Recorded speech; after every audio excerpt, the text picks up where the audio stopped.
今天我们将采用一个古老、充满争议的投资策略——马丁格尔策略来做回测计算。股票市场中，马丁格尔策略就是在股价下跌时增加投资，以较低的平均成本获得更多的股份，然后在股价上涨并达到盈利目标时，一次性卖出获利了结。如此周而复始，持续跟踪股价操作。现在，我们就设定一些参数，让 Stocktiny AI 帮我们生成程序，对贝宝 PYPL 进行回测计算。设定参数如下：最大买入次数7次，最大加仓比例 1.5 倍，每次买入股价下跌的比例 10%， 获利卖出的上涨幅度 5%。运行时间从2023年1月1日到2024年5月2日。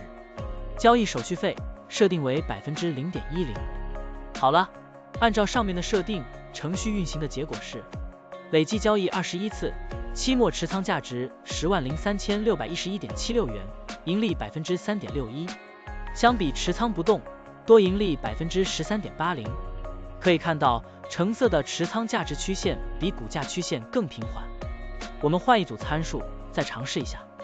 最大买入次数5次，最大加仓比例 1.5 倍，每次买入股价下跌的比例 8%， 获利卖出的上涨幅度 3%， 这样就可以得到新的回测结果。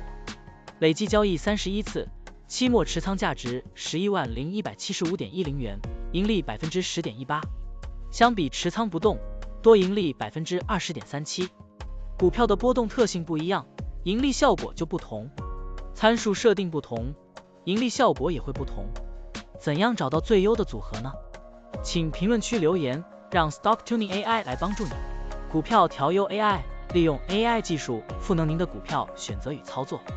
本站内容不构成对任何人的投资建议，您应当基于自己的独立判断做出决策。